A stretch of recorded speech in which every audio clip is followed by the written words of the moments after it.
1 João, capítulo 1, versos 5 a 10. E nós vamos estudar o versículo 8 hoje. Apesar que eu falo tão alto que é capaz de ter gravado. Ora, a mensagem que da parte dele temos ouvido, tem umas biblinhas de bobeira aí, viu? Se quiser pegar uma. Ora, a mensagem que da parte dele temos ouvido e vos anunciamos é essa: que Deus é luz e não há nele treva nenhuma. Se dissermos que mantemos comunhão com ele e andarmos nas trevas, mentimos e não praticamos a verdade. Se, porém, andarmos na luz, como ele está na luz, mantemos comunhão uns com os outros, e o sangue de Jesus, seu Filho, nos purifica de todo pecado. Se dissermos que não temos pecado nenhum, a nós mesmos nos enganamos, e a verdade não está em nós. Se confessarmos os nossos pecados, ele é fiel e justo para nos perdoar os pecados e nos purificar de toda injustiça. Se dissermos que não temos cometido pecado, fazemo-lo mentiroso e a sua palavra está em nós. Então, nosso verso de hoje é: se dissermos que não temos pecado, a nós mesmos nos enganamos e a verdade não está em nós. A pessoa, ela tem que ser muito obtusa, ela tem que ser muito eu não sei nem que palavra que eu uso. Obtusa, tá bom, né? Tem que ser uma pessoa muito alheia à realidade para ela falar: não existe pecado, eu não tenho pecado. Porque basta estar vivo, basta estar acordado, se você não estiver em coma, né? Basta você estar lúcido para você perceber que tem alguma coisa errada. Você já notou, senhor Américo? Tem alguma coisa errada. Dizendo, o mundo tem um problema. Como diz o Lula, companheiro, tem um problema. Tem um problema aí. Para a pessoa chegar à conclusão que a vida é feliz, que a vida é uma felizolândia, né? Que tudo está indo bem, que basta que você mentalize coisas boas, que as coisas boas vão acontecer, é uma pessoa. Tem quem acredite nisso.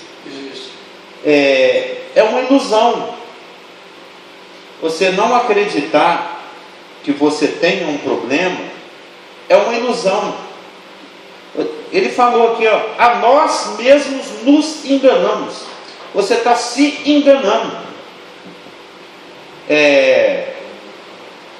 O médico diagnostica que você tem um problema, câncer no pâncreas, né? Não tem. Eu acredito em coisas boas, eu vou pensar que está tudo bem. Você vai morrer do mesmo jeito.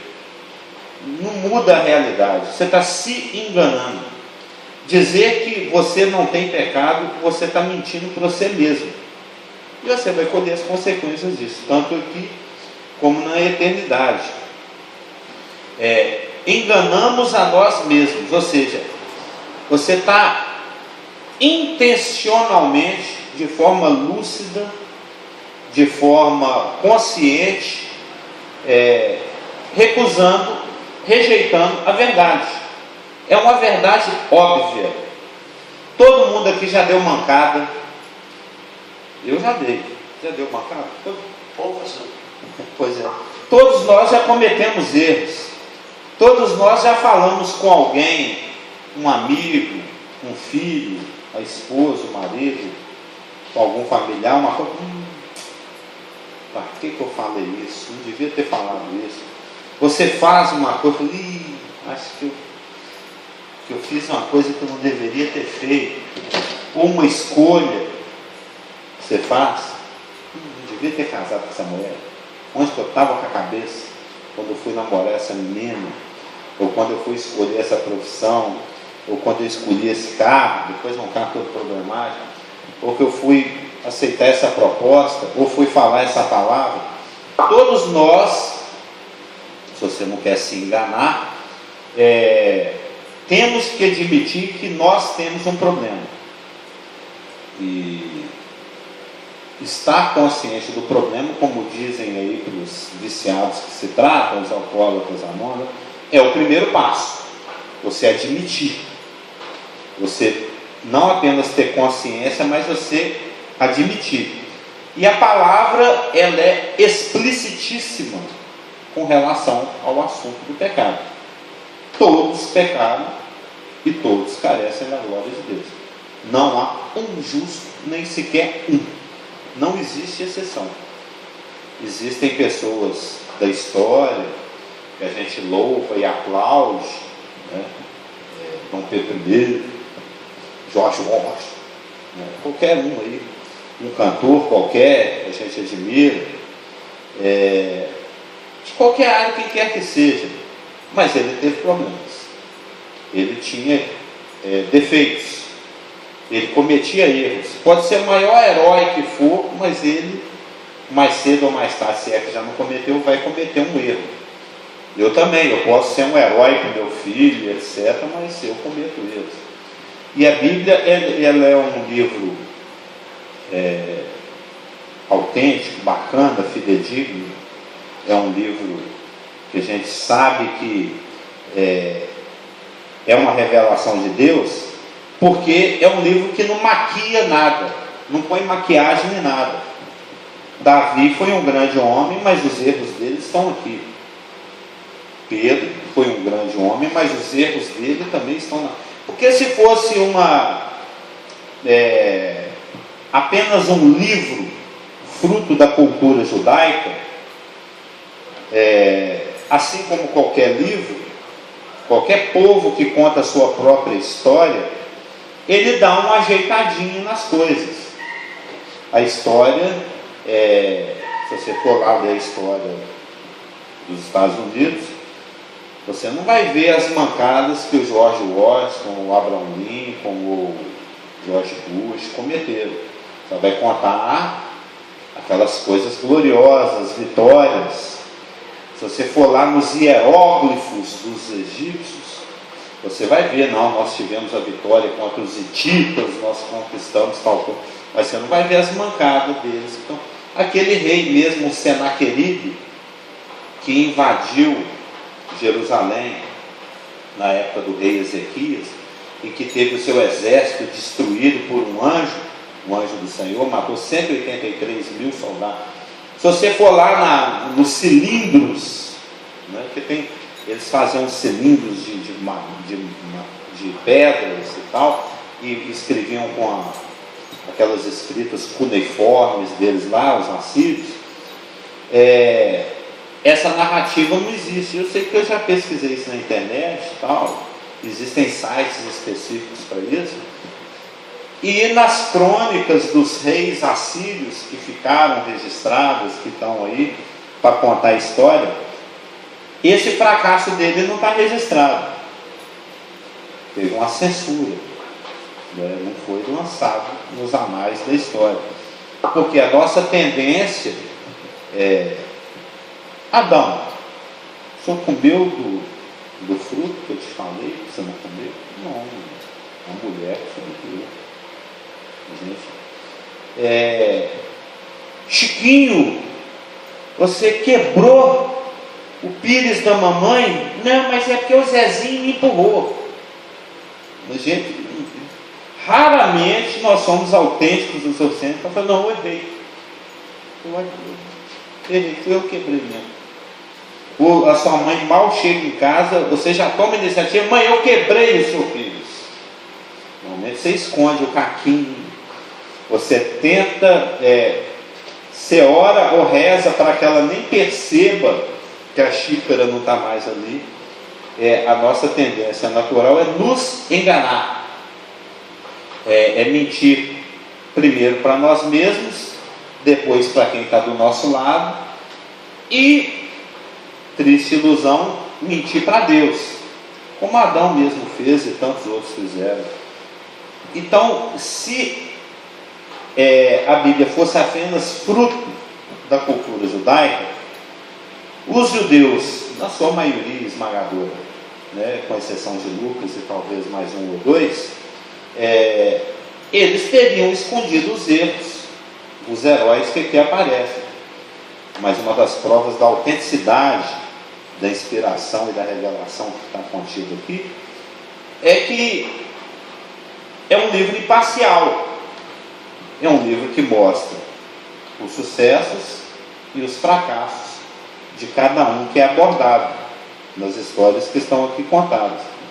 Então, enganar a si mesmo é uma rejeição pessoal e intencional da verdade. Não é algo fruto de ignorância, sem querer ou sem perceber. Não é algo que você determina, que você afirma, porque você não sabia. Porque é algo muito universal, é algo muito comum a todos, o fato de que nós temos pecado. Mesmo porque essa epístola que João escreve, ela tem um eco, ela repete a mesma linguagem que João usou no Evangelho que ele havia escrito alguns anos antes.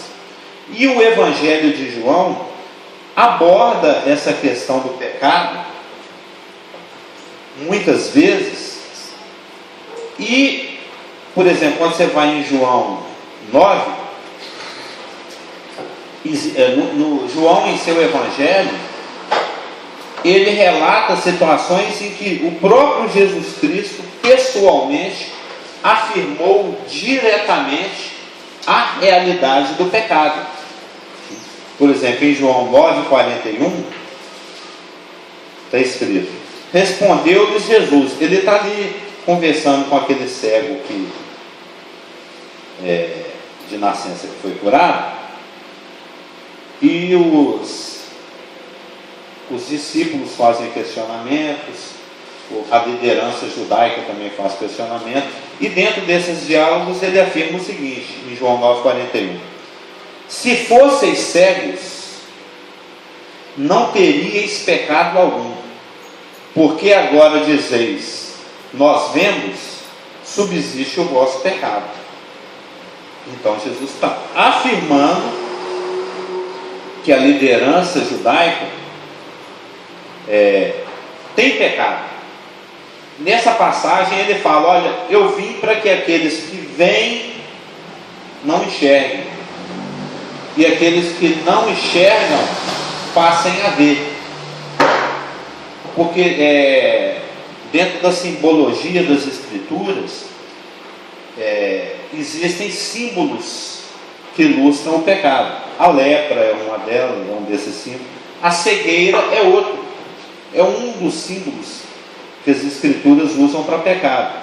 Então a cura desse cego de nascença, ela foi muito, qual é a palavra aqui agora? Foi muito oportuna, foi muito conceitual, pelo fato de que nenhum milagre que Jesus Cristo fez foi gratuito, tinha um propósito.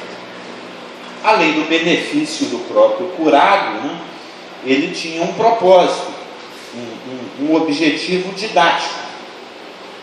Então, quando Jesus Cristo cura esse cego de nascença, o que foi bom para o cego, né, porque ele não enxergava, mas isso foi uma oportunidade em que Jesus Cristo queria ensinar a sua geração, os seus apóstolos, discípulos, em especial a liderança judaica, que estava confrontando Jesus e discutia tudo que ele fazia.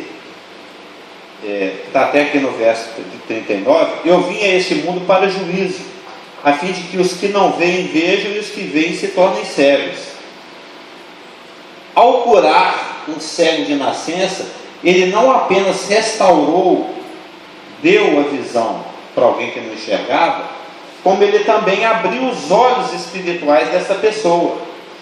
Foi uma pessoa que reconheceu em Jesus Cristo, o Messias de Israel, e criou uma ligação com Deus. Ele passou a enxergar não apenas fisicamente, mas também espiritualmente. Ao passo que a liderança judaica que o criticava e que se opunha a tudo que ele fazia, ainda que tivesse a visão física, eles eram cegos espirituais. Eles não conseguiam discernir que era Deus que estava trabalhando através daquele homem, Jesus Cristo. Eles tinham uma resistência, eles tinham um preconceito contra a pessoa de Jesus Cristo, que impedia que eles vissem a verdade. Aí ele faz essa afirmativa do verso 41. Se vocês fossem cegos realmente, se fosse uma questão de desconhecimento, de ignorância, então você não teria pecado. Mas agora, porque vocês estão dizendo, nós vemos, você está admitindo, então vocês têm pecado. Então o pecado é uma realidade. Ainda que fosse politicamente incorreto, é uma mensagem que não agradava naquela época e não agrada até hoje. Ninguém gosta de ser criticado, ninguém gosta de que as suas falhas sejam apontadas, ninguém gosta de receber o rótulo fracassado, incompetente. Para você admitir isso, tem que ter humildade. Eu errei.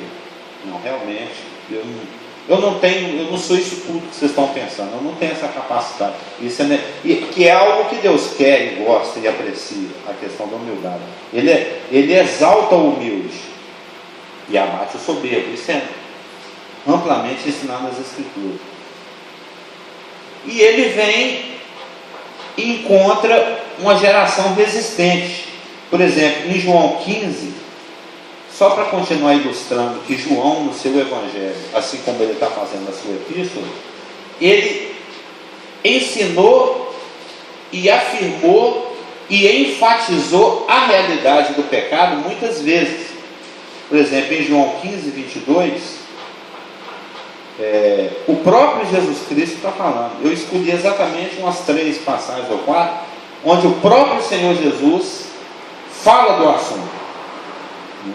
No 15, 22, se eu não viera, nem lhes houvera falado, pecado não teriam, mas agora não tem desculpa do seu pecado. O pecado é uma realidade. No verso 24, se eu não tivesse feito entre eles tais obras, quais nenhum outro fez, pecado não teriam, mas agora não somente têm eles visto, mas também odiado, tanto a mim como a meu Pai. E no 19, 11, a gente poderia citar dezenas aqui, mas esses aqui estão bons. O João 19, 11, respondeu Jesus, nenhuma autoridade terias sobre mim, ele está conversando com Pilatos, se de cima não te fosse dada. Por isso quem me entregou a ti, maior pecado tem. Pilatos tem o seu pecado. O pecado de Pilatos, em relação ao pecado da liderança judaica, vamos dizer assim, ele é menos intenso, ele é menor. Por quê? O Pilatos, ele vem de um povo que não convive com a revelação de Deus, assim como o povo judeu convive. Quando Jesus veio, já tinha milhares de anos que os judeus tinham o Taná, a lei escrita. O povo romano tinha suas leis, a dura lex sed lex lá, a duríssima lei romana, mas que não era inspirada por Deus e não tinha nada a ver com Deus. Era um código humano de moralidade relativa. O Pilatos, ele tinha um certo nível de entendimento da situação que ele tinha que administrar ali, de condenar um inocente, mas a liderança judaica que entregou Jesus Cristo para que Pilatos sancionasse a condenação, e efetivasse e o levasse para a cruz, tinha muito maior pecado. por tudo isso que a gente leu aqui, os poucos versículos de João. Primeiro, que eles tinham uma revelação divina. Eles deveriam saber o tempo da visitação de Jesus Cristo.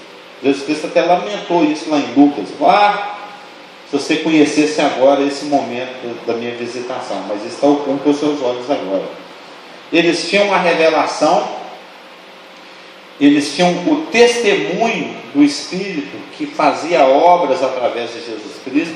Eles tinham o testemunho do Pai que já havia declarado do céu: esse é meu filho amado em quem me comprazo, e que sancionava,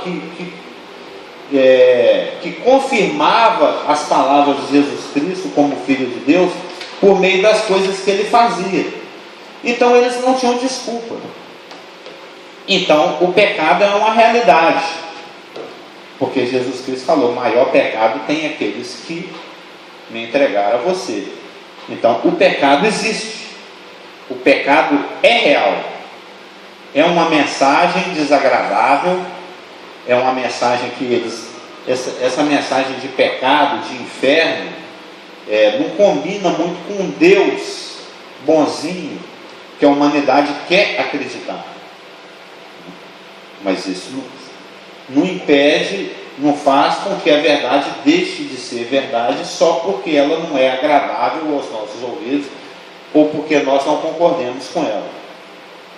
E essa afirmativa, nós não temos pecado nenhum, não é a única afirmativa que estava permeando, que estava invadindo a igreja, que estava sendo projetada por Satanás através dos seus falsos ensinadores, os gnósticos. Lembra, um dos objetivos de João com essa carta é combater o ensino gnóstico, o ensino daqueles que achavam que pecar não tem nada a ver, o que importa é o conhecimento. E nós temos aqui 1, 2, 3, 4, 5, 6 afirmativas dos gnósticos, né, dos falsos ensinadores, que estavam se infiltrando na igreja e que João combate através dessa carta. Tudo esses versículos que eu vou citar são todos de 1 João. No capítulo 1, verso 6, os gnósticos ensinavam o seguinte: nós temos comunhão com Deus mesmo andando em pecado. Isso é só uma frase resumo. Se você for lá no verso 6, né? Se dissermos que mantemos comunhão com Ele e andamos em trevas, mentiras e não praticamos a verdade. Então eu vou colocar aqui só uma frase que resume as 6 afirmativas que estão nesses 6 versículos. No 1,6, temos comunhão com Deus mesmo andando em pecado. No 1,8, não temos pecado. No 1,10, nós não pecamos. No 2,4, eu conheço Deus mesmo que eu não precise de obedecê-lo, ou mesmo que eu não o esteja obedecendo. No 2,6, eu estou em Deus mesmo não andando como Ele andou. E no 2,9, eu estou na luz mesmo que eu odeie o meu irmão. Essa era o ensino dos gnósticos. E o que o João já está combatendo, que a gente está vendo, nós estamos aqui no verso 8, nós já estamos na segunda afirmativa. A 6 foi: eu tenho comunhão com Deus mesmo que eu ande em pecado. E ele já derrubou esse argumento. No 8 agora ele está derrubando o argumento de que não, eu não tenho pecado. Então foi: isso é fruto de uma mentira que você está contando para você mesmo, porque o pecado existe. E se ele existe, e as escrituras afirmam que todos somos pecadores, então você tem pecado. Para de mentir para você mesmo, senão você está andando na mentira. A verdade não está em você. Então são 6 afirmativas. E com o intuito de ser prático, ele começa a derrubar uma por uma dessas 6 afirmativas. A do 1,6, 1,8, 1,10, 2,4, 2,6 e 2,9. Ele fala que se você crê em uma dessas 6 afirmativas gnósticas, a realidade é que você não tem comunhão com Deus, é que você não conhece Deus, você nem nasceu de novo. E se você é um nascido de novo, você é um nascido de novo enganado. Você precisa acordar. Você ainda que é nascido de novo, você está mal instruído. E ele, através dessa carta, com muito carinho, a gente vê lá no capítulo 2, verso 1, que João se dirige aos seus leitores como filhinhos. A Marlúcia, ela tem, a minha esposa, ela tem o hábito de conversar com as irmãs, fala, não, amado. É uma forma carinhosa de tratar uma pessoa. Quando você vê um nenenzinho, o senhor já tem netos, né? Já deve estar até crescido, né? Mas quando era pequenininho, ele, ai, que eu tinha feito. Era assim que a senhora conversava com o netinho da senhora? Era assim, de uma forma, apertando a bochecha, de uma forma, uma forma carinhosa. Lá no Nordeste é estranho. A gente morou no Nordeste. Às vezes a menina tem 2 anos de idade, a mãe se dirige para ela assim, ô moleque, vai lá pegar tal coisa. Uma forma rude. O senhor já teve no Nordeste, já viu os nordestinos? Te dá em passagem algumas vezes. Pode ser uma criança, eles chamam de mulher. Não é? Você lembra? É uma criancinha de 2 anos, já chama assim de uma forma rude, forte, né? Insensível. E João, quando ele se dirige aos seus leitores, que ele está falando em nome de Deus, ele usa uma palavra que no grego é um diminutivo de filho, filhinhos, que é uma forma muito carinhosa, porque nós estamos falando aqui que se você afirma que não tem pecado, você nem conhece Deus, você não é nascido de novo, ou você é um nascido de novo enganado. Você precisa beber da verdade, se alimentar da verdade e acordar. Você está enganado. E quando João, no capítulo 2, nós vamos chegar lá, já a partir do 1:9, né? Se confessarmos os nossos pecados. Quando Deus vai tratar do pecado do nascido de novo, do filhinho, ele faz de uma maneira muito carinhosa. Ele trata como um assunto de família. Ele trata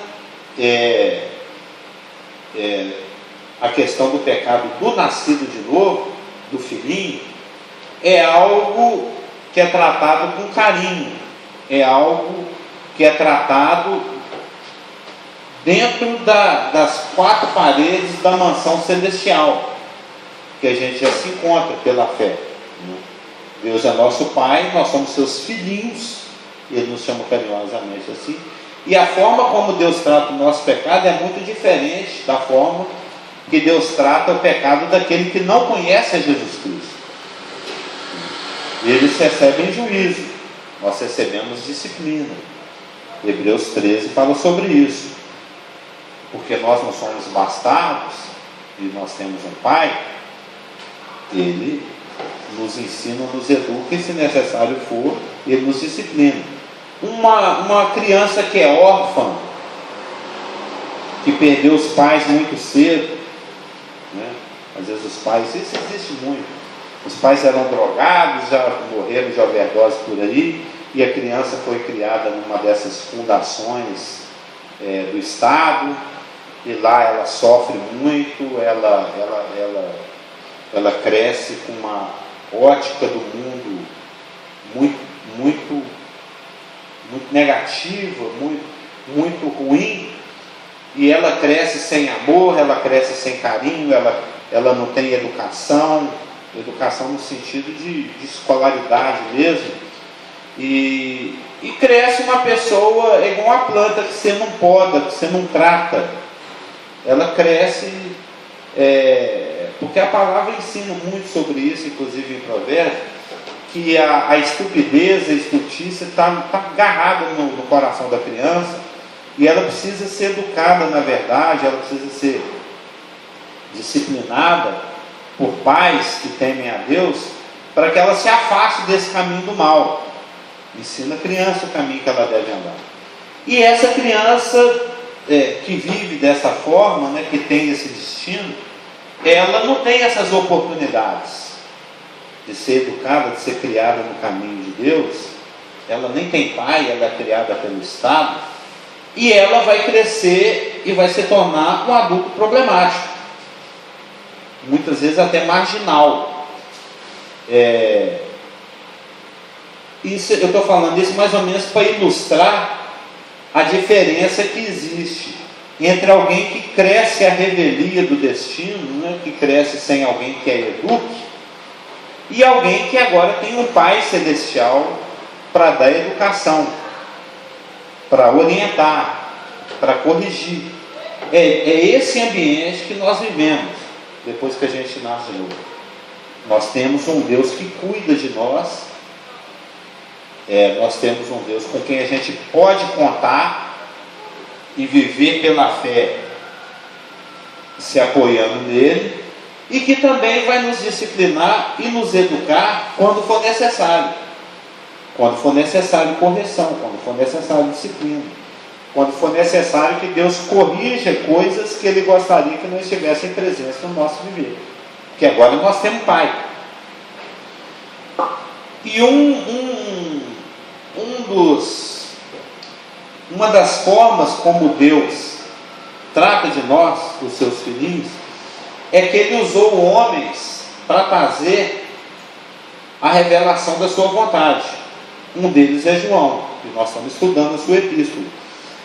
E posto esses erros que Satanás tentou lançar contra a igreja na época de João, com relação ao pecado, e que cotidianamente ele também vai tentar nos instruir na mentira, em um momento ou outro, em uma situação ou outra, em uma fase da nossa vida ou outra, ele vai tentar nos convencer de que eu posso odiar meu irmão e ainda assim eu estou na luz, que eu posso andar nas trevas e ainda assim eu tenho comunhão com Deus, ou que isso não é tão grave assim, que isso não chega a ser pecado.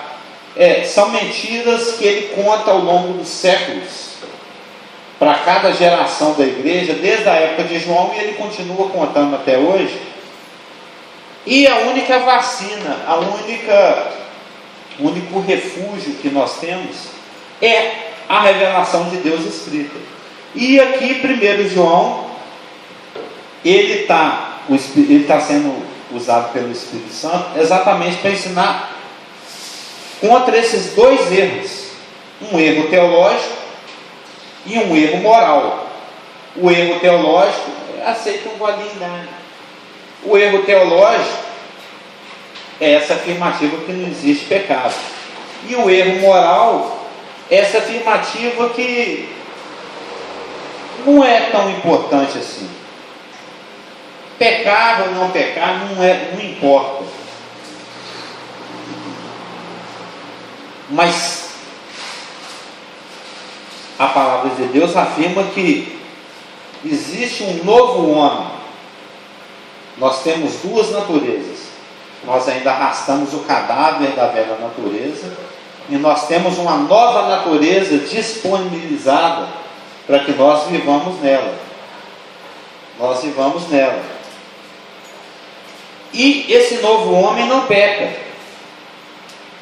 Ele é feito à imagem de Jesus Cristo.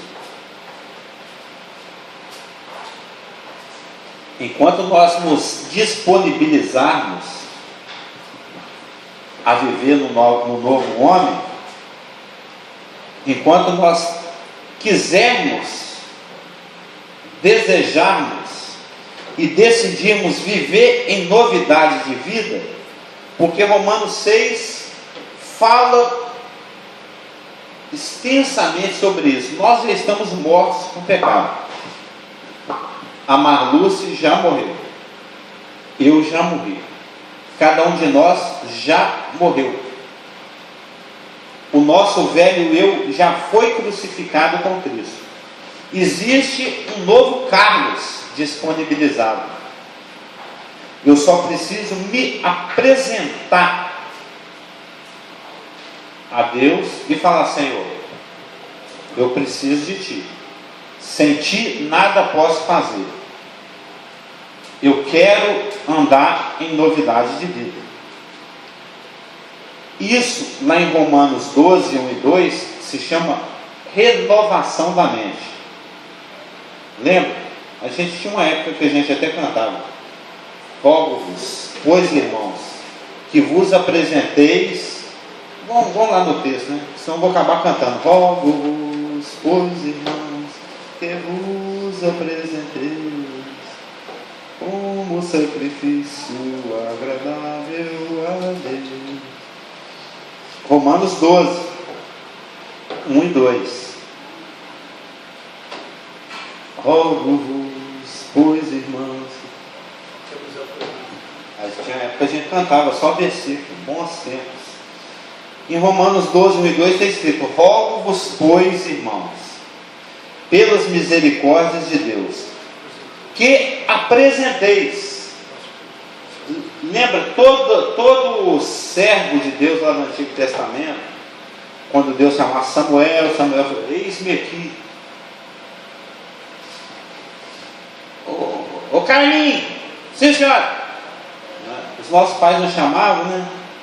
Como é que os seus pais chamavam o senhor? Meriquim, como é que é? Mas mesmo quando era pequenininho?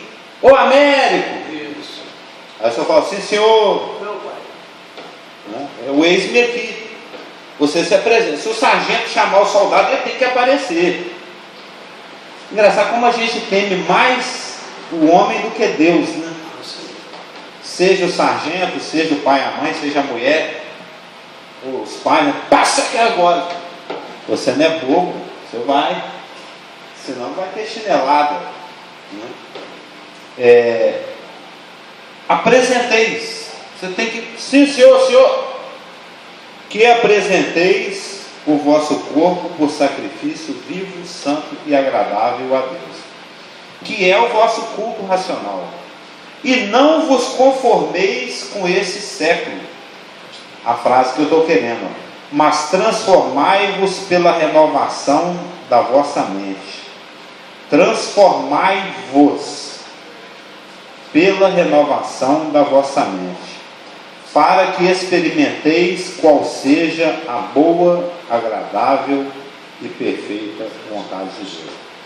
Transformai-vos. É algo que você é que faz. Você tem que tomar a decisão. Você tem que querer. Você tem que se apresentar. Você tem que falar: eis-me aqui.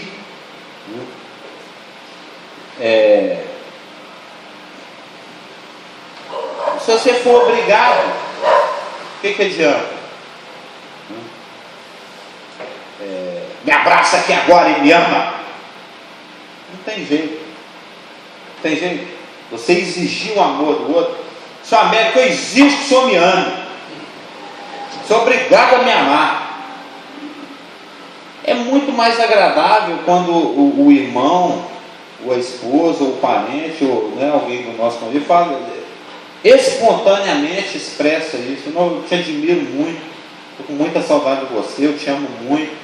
Isso é muito importante na minha vida. É muito melhor do que algo que é imposto, que é exigido, né, que é feito sob ameaça. É a mesma coisa entre nós e Deus. Ele quer algo que seja voluntário. Ele quer algo que seja espontâneo. Ele quer algo que seja fruto de uma iniciativa da nossa própria vontade, do nosso próprio querer. E para isso acontecer, eu tenho que me permitir ser transformado.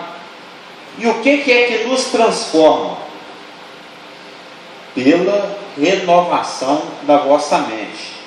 A sua mente tem que ser nova de novo. Renovar. Tornar novo novamente. Eu penso tal coisa a respeito de tal assunto.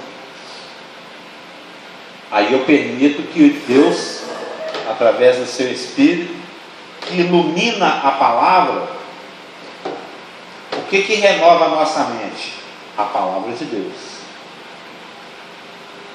não é um manual de autoajuda, não é o Alcorão, não é o livro lá do Universo em Desencanto. Isso aí só vai atrapalhar.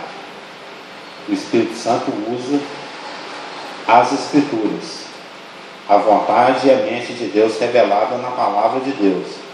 É ela que renova a nossa mente. Aquilo que eu gosto, aquilo que eu penso, aquilo que eu acho, aquilo que eu quero, tem que ser submetido à vontade de Deus. Tem que ser colocado sob a iluminação da palavra de Deus. Aí o Espírito Santo vai usar uma leitura que você está fazendo. Você está lendo a sua Bíblia em casa sozinho. Ou um cônjuge, um filho, um parente que também é nascido de novo. Deus vai mover o Espírito Santo para chegar e conversar com você. Ou a pregação do pastor aqui durante o culto. Ou alguém numa escola dominical. Ou um versículo que você vê pichado no muro. Ou um papelzinho, um folhetim. Seu Américo distribui. Você vai lá e lê, lá tem a palavra de Deus. O Espírito, através de muitas circunstâncias, ele vai usar a palavra de Deus para mudar o seu pensamento, para renovar a sua mente. Bom dia. Só tem uma coisa que muda a nossa mente: a palavra de Deus. E a gente tem que se permitir, a gente tem que querer. Rogo-vos, pois, irmãos, que vos apresenteis. Você tem que se apresentar para que o Espírito renove a sua mente, para que ele mude o seu entendimento, para que ele filtre o que você pensa a respeito de determinada pessoa, ou de determinada coisa, ou de determinada situação, por aquilo que está revelado. Se o Espírito Santo falar assim, sinal verde, positivo, você continua. Você fala, ó, você tem que mudar com relação a essa opinião que você tem com relação a essa pessoa, essa coisa.